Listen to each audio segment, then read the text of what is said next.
Hello students, myself Professor Ankur. I welcome everyone for the gate theory session of analog circuits. Now, today we are going to cover an important topic of negative feedback.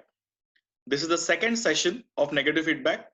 In the previous session, I have introduced you what do you mean by negative feedback and types of negative feedback. So let's start with now negative feedback.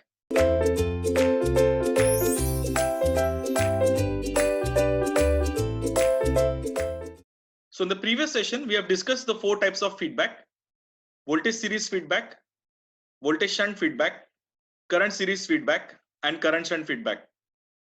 Now, voltage series feedback was applicable for a voltage amplifier. Voltage shunt feedback was applicable for trans resistance amplifier. Current series feedback was applicable for trans conductance amplifier, and current shunt feedback was applicable for current amplifier. The impact is, whenever we talk about input resistance and output resistance of the network, it will have an impact. So I will discuss individually what's an impact.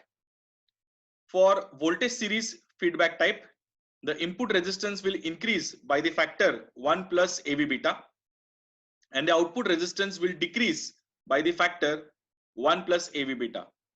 We need to understand that individual amplifier, when you connect with the feedback circuitry, it becomes an amplifier circuitry with negative feedback.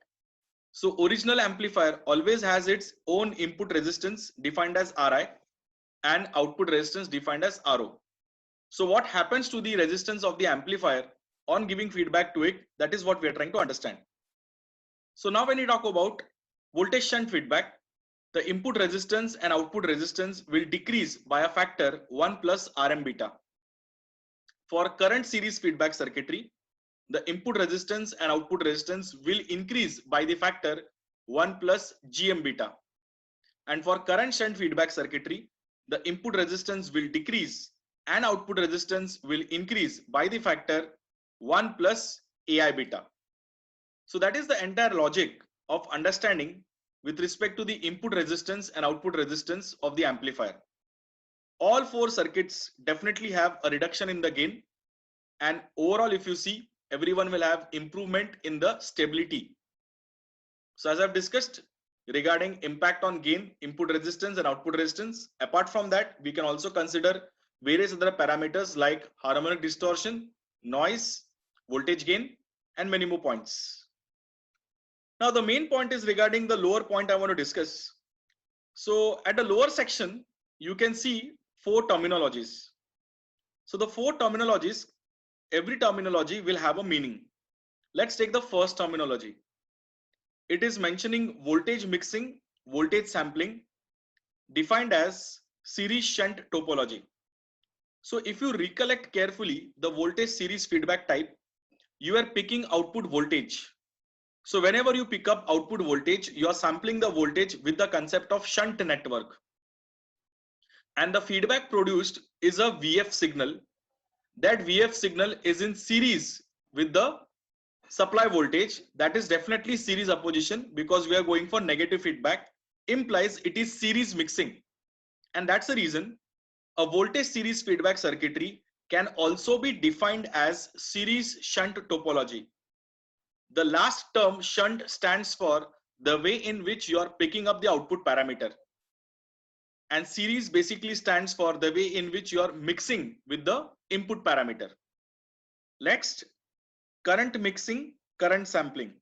So if you remember carefully that whenever we go for current sampling, if you consider a current amplifier and the last category as current shunt feedback type circuitry, we used to pick up current. So whenever we used to pick up current, the path was basically the series path. But when you see the mixing element at the input side, there was a node. So it was basically a shunt mixing.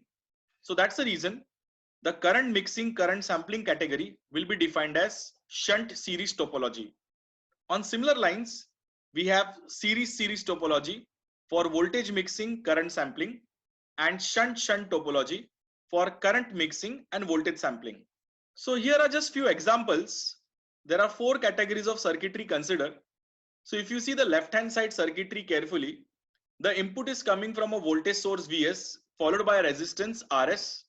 There is an operational amplifier, and on the feedback path, that is at the inverting terminal, we are having two resistances R1 and Rf, R1 and R2, and across the R2 we are having the feedback voltage notified as Vf. The output current IO produced by the network will flow through RL to generate output voltage VO. So if you observe carefully, you are taking the output voltage VO, and that VO, when you take in impact with respect to R2, that becomes VF. So VF is basically part of VO. You can say it's a sampled value. So it is as good as a potential divider network with the top node as VO and the bottom drop across R2 will work like VF. So how do I calculate VF? The VF value can be calculated as VO into R2 divided by R1 plus R2. So automatically I got the definition of VF by VO. That becomes the value of the beta factor. So that logic actually corresponds to voltage series feedback network. So this is the understanding. So when I get the value of beta factor, it will be VF by VO. It will be R2 by R1 plus R2. If I see the left hand side lower circuitry, I am having a current source in the form of IS. The current comes at the input node. The incoming current for the device is II. The current traveling on the feedback path is IF. The amplifier is producing an output. The output current is flowing through RL and you're getting a VO. So when I take the beta factor here, it will be IF by VO, which will be equal to minus of 1 by RF. Because VO is the output potential, and since you see the op amp carefully, the plus pin of the op amp is grounded. So by concept of virtual grounding, the minus pin also look as if it's a zero potential. So when I apply the voltage law for that path, I will get VO value as minus of IF into RF. So automatically I will get IF by VO as minus 1 by RF. On similar lines, when you see the right hand side top circuitry, you can again see a voltage source with series resistance Rs, and the feedback is given to the inverting terminal. You are having a VO across the RL and you are having VF across RF. So again, if you observe, I can define the value of beta as VF by I, and that will be equal to RF. Last circuitry, if you observe carefully, a similar type of arrangement. It is just that the input section is having a current source present on the input side. So when I define the IF and IO relation, you will find IF and IO as R1 by R1 plus R2. So if you observe carefully, this is basically a definition of current shunt feedback circuit. So this is how you define various types of feedback and its feedback factor beta. So here we are trying to go for a small example, or you can say a calculation. So we are having a FET based circuitry with VDD battery RD, a coupling capacitor CD, two resistances at the output point R1 and R2. Across R2 we are having the voltage VF. The VO is across RO. Now if you observe, there is a node which is traveling from R2 end. So it is a combination. That node is between the intersect point of R1 and R2. That node is actually coming with respect to the input side VS. So if you see the VS and the VF logic, you will find that they are in series opposition. So if they are in series opposition, it is as good as we are going for series mixing. VO and VF, if you try to relate, the VF value is a part of VO. So it is as good as voltage sampling. So if you observe the circuitry carefully, there you are sampling the voltage and you are mixing in the series with the input source. Automatically, it will become voltage series feedback amplifier. Implies this logic is corresponding to a voltage amplifier. Now let's try to represent and calculate few parameters. So here when I try to find the value of gain, it will be having a value VO by VI. So this is corresponding to the open loop gain. So the open loop gain will not have impact of feedback. So overall, if you see for the amplifier, you will have R1 plus R2 as an addition effect working like a load for the amplifier. So we already have RD, we already have RO, and we also have R1 plus R2 working like a load. We can neglect the internal resistance of the device from the output side. So I can actually neglect small RO or small RD. So when I try to get the value of gain, the gain value will be minus of GM into the load value, and the load value will be capital RD parallel capital RO parallel R1 plus R2. That becomes the gain. Now, how do I get the beta factor? If you see, the top node of the output is VO, followed by R1, followed by R2, going towards ground. And the VF is across R2. Implies VF is basically a sample value of VO. So I can define the value of VF as VO into R2 by R1 plus R2. So that is the way in which I define the value of VF by VO, and you will get the value of beta factor. So now when I define the feedback gain as AF, it will be defined as A by 1 plus A into beta. So this is how you can go for a small calculation or small understanding regarding the feedback amplifier circuits. So this is basically like a sum. What I've discussed in the previous case was a theory logic. Now we can go for a small understanding with respect to the sums, where we are having R1, R2 value, RO value being given, RD value being given, and the GM value being given. So the load for the amplifier will be R1 plus R2 parallel RD parallel RO. So on substituting the value, you get the value of RL as 4.76 kilo ohm. The gain of the amplifier can be defined as minus of GMRL. So automatically the gain comes as minus 19.05. The beta factor can be calculated as minus of R2 by R1 plus R2. So on substituting the values of R1 and R2, you get it as minus of 0.2. And then when you go for the calculation of gain, you can go for substitution. So once you go for the substitution in terms of the magnitude as gain upon gain plus A upon 1 plus A beta in terms of the magnitude, you will get the value as 3.96. The value of your input impedance Zi is infinite, and the output impedance ZO is RD parallel with R1 plus R2. So since it is a voltage series feedback circuitry, the input impedance has to increase by a factor 1 plus gain beta, and the output impedance has to decrease by a factor 1 plus gain beta. So overall, if you observe, the output impedance will decrease and it will fall to approximately 1.89 kilo ohms. One more question. Calculate the AF if A is equal to 1 lakh, R1 is 1.8K and R2 is 200. So when I want to calculate the beta factor, it will be R2 by R1 plus R2. If you look at the figure carefully, VF is across R2. V0 is the top node, followed by R1, followed by R2, and VF across R2. You get the value of beta factor as 0.1. The feedback gain AF will become A by 1 plus A beta. On substituting, you will get it as 9.999, which is approximately equal to 10. You can also have a small estimation that if A beta is much greater than 1, then the AF value will become A by A beta. The A gets cancelled and you get AF approximately equal to 1 by beta. So from that, you will directly land up with the value of gain, that is going to be 10.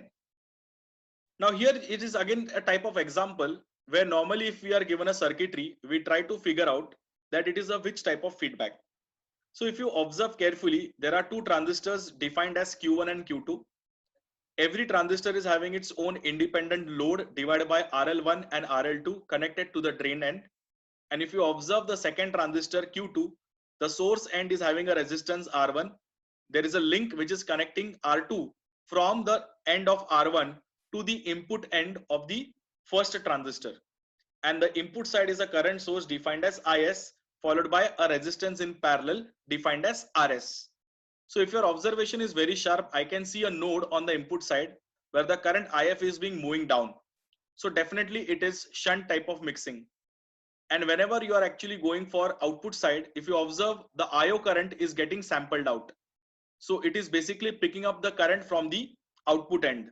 And whenever you pick up the current from the output end, it is always in terms of series network. So if you observe the adjacent circuitry, you can see that IO is being picked up from a series path. So that's the reason you are picking up current in the series effect and you are mixing it on the input side in terms of the shunt logic. And that's the reason this amplifier circuitry will be of the type shunt series feedback logic. Overall, if you observe, if you're picking up current from the output side and you're having a node on the input side, it is a current shunt type of feedback. So that's the main logic of identifying types of feedback amplifiers. One more type of circuitry, if you observe carefully, there are two transistors present, Q1 and Q2. You are having a voltage source on the input side and you are also having a node at the input of the first transistor that is connected to the base. So remember one thing very carefully. as soon as you see a node at the input side, 99.9% there is always a shunt type of mixing. So the only confusion is regarding what you're trying to sample out, whether you're sampling the current from the output side or you're sampling the voltage. So remember one more element, that if you're directly linking up with respect to VO, it is as good as shunt. But if you're not linking up the feedback element with respect to VO, then it is as good as you're picking up current. So automatically it will be as good as you're picking up current from the output side. And whenever you pick up current from the output side, it is basically the series path utilized to pick up current. And when you mix on the input side, if you see a node, it is a shunt type of mixing. And that's the reason it is shunt series feedback amplifier circuitry. So this is also a category of a current amplifier circuitry.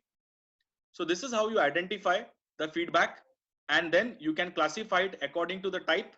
There are 4 types of feedback what we have studied: voltage series, voltage shunt, current series, current shunt. So depending on what is getting sampled, you can figure out whether it is voltage sampling or current sampling. The way it is which getting mixed at the input side, it is going to be series mixing or node, or you can say shunt mixing. So there are 2 types of sampling: voltage sampling and current sampling, and 2 types of mixing: series mixing and shunt mixing. So you make a combination, you will get the 4 types of feedback circuits. So this is how you try to analyze negative feedback circuits. Thank you.